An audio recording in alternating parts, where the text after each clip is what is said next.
Hello. Did you know that you probably have a representational system of which you see the world through? Let me explain. So, in neuro-linguistic programming, the art of communication, the skills needed to reprogram our subconscious mind, you learn that no two people see the world the same. No two people have the same view of reality. But why? Well, I've explained before, but we all have our own unique filter of perception, of which we view the world through. It's like a lens. Some people view the world as a love story. Other people view the world as a horror story. And of course, there's many different worlds in between, but we all have a unique worldview. Now, what makes up our filters? Well, the core programming of which we see the world through is made up of our beliefs, our values, and our experiences and memories, of which most are crystallized by the age of 7 years old. We get that from our family, from our culture, from our environment, from the media.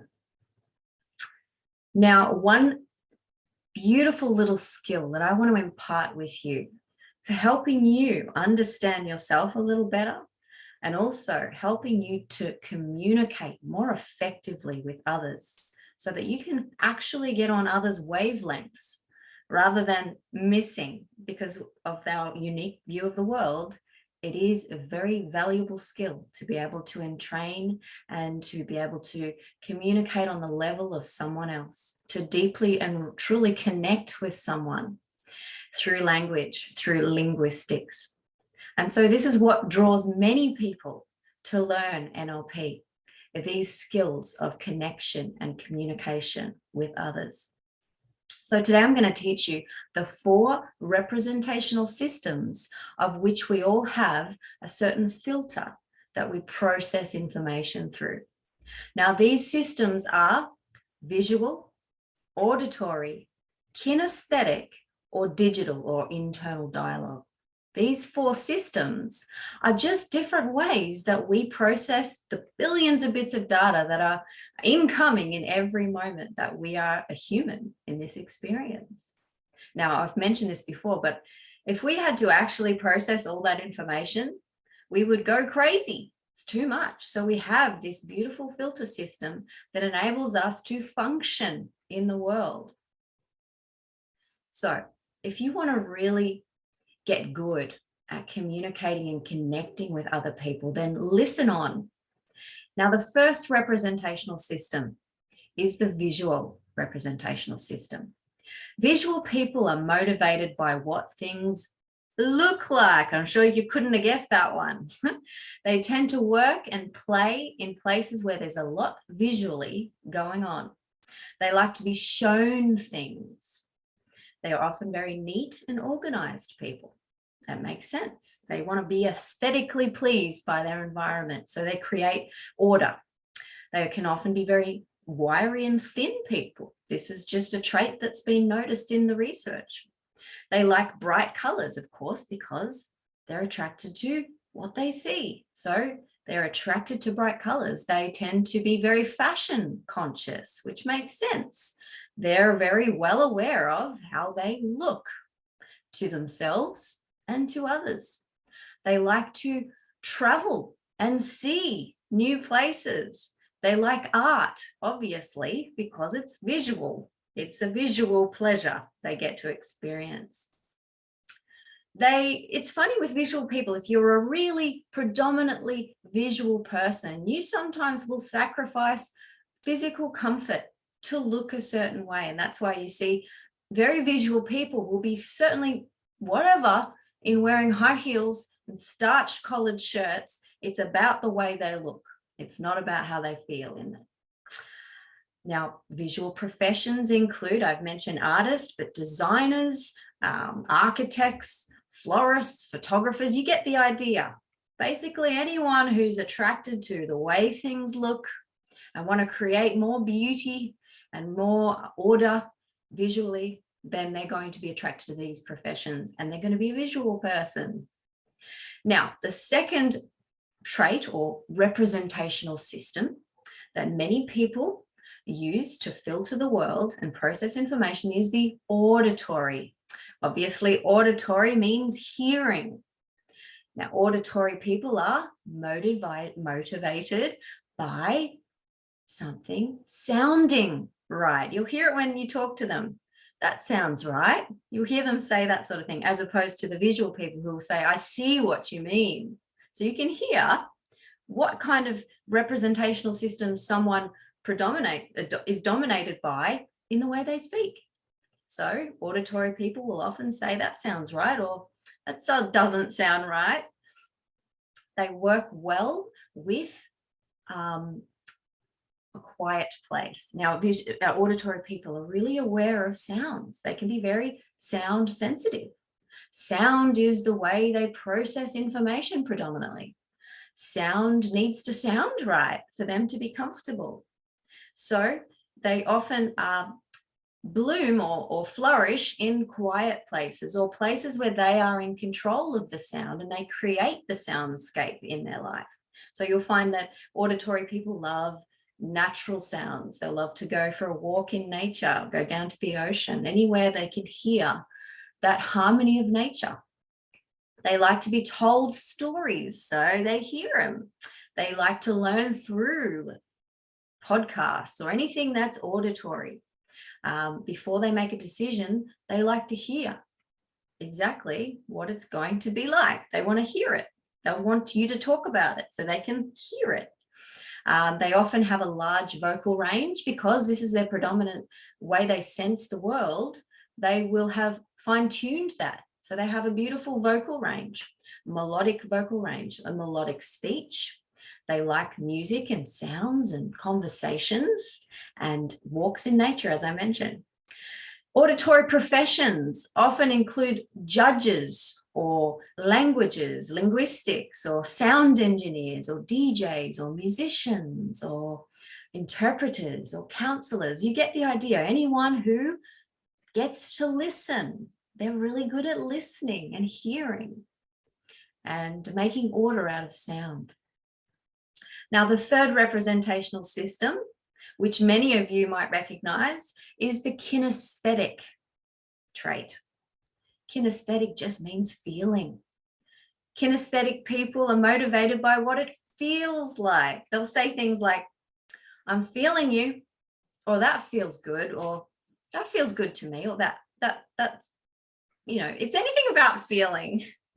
So they're motivated by feeling, but you'll also notice that they like to feel good in their clothes. So they can appear really scruffy sometimes. Unlike the visual people, it's not so much about how they look, it's more about how they feel.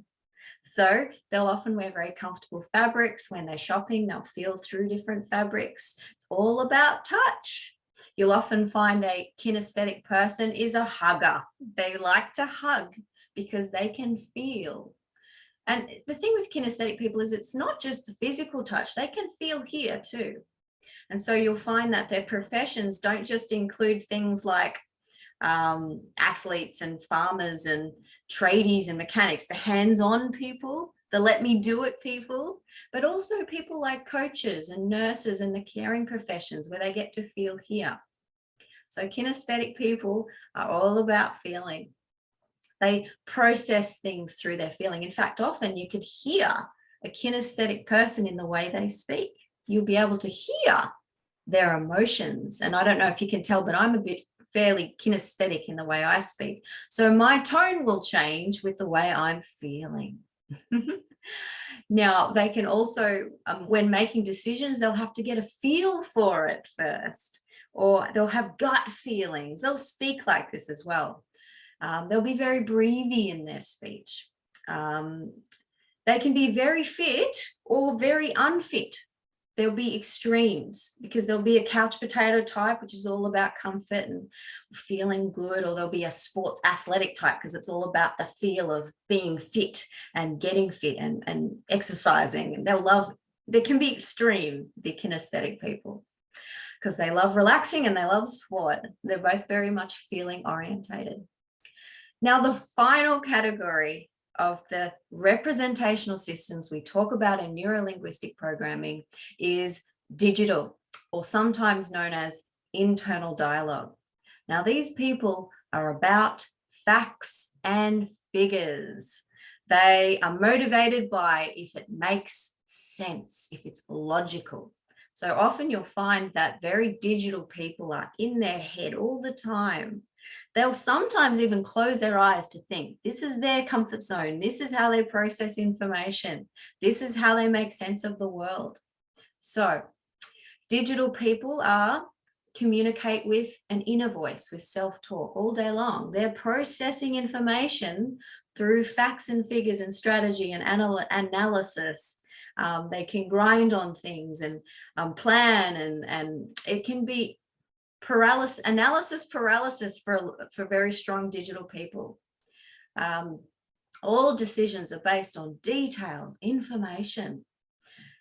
They can sometimes be very monotone because it's not about the auditory. And they can also be kind of just plain. They might wear the same outfit every day. Einstein wore the same outfit every day. He had several sets of the same suit because it wasn't about how he looked. Now, they can be disorganized as well. They're not really into the external world. They're more in the internal world all the time. Can be get a little bit imbalanced. Like any trait, if we're too predominant in it, we can get them unbalanced. They like reading and researching and thinking and philosophy. You get the idea. So professions include strategy and planners and project managers and therapists and scientists and engineers and programmers, and you get the idea.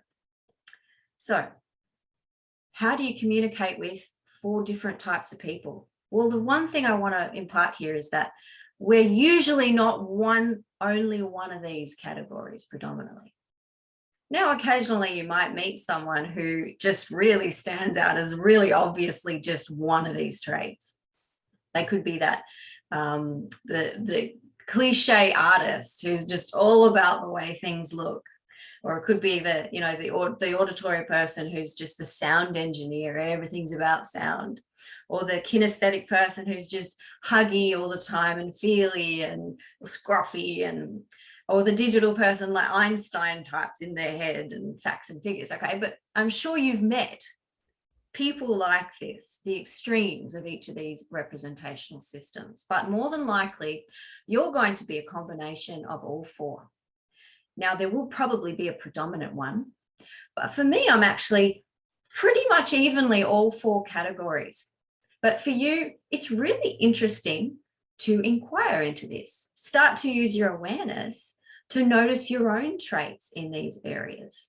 How do you process information in the world?